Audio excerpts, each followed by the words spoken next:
Number 3 Clemson versus number 5 Georgia at a neutral site in Charlotte. This is probably the biggest game of the weekend by far. Two teams in the top 5.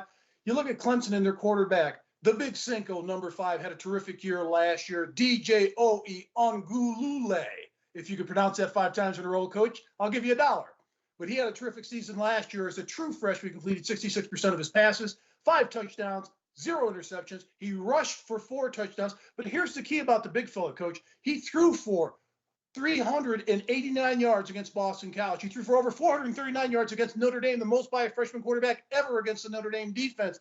He is the real deal, replacing Trevor Lawrence. You look at the other side of the ball, JT Daniels had a terrific season last year, 10 touchdowns, just 2 interceptions on the season. They've got a great running back in Zamir White. But my question is, how is their defense going to be this season? If you look at their defense, they only have returning this year on their defense, 4 returning defensive starters. That's going to be the key to this game. Clemson is a 3-point favorite in this game. They're used to playing big games early, but those SEC teams are pretty salty, Coach. I'm going to go with Clemson in this game, winning this game. It's going to be close, but Clemson's going to pull it out 27-21.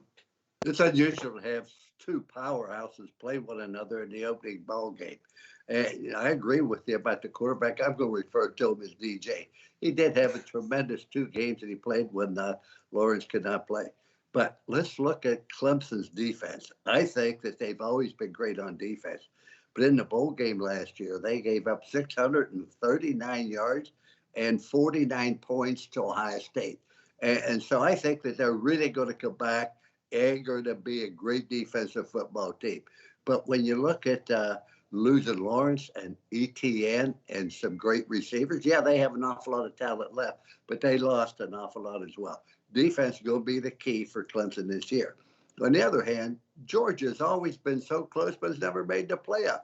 And when you go look at it, I think that DJ Daniels was great at USC.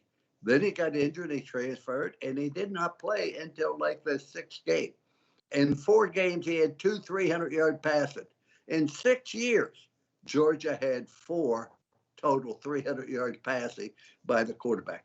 But I think that Georgia's defense is going to be questionable. Yeah, they have a great offensive line. They have fine running backs as well. But I just think it's going to be an outstanding football game. I look for Clemson to win this game and cover the point spread 24-20.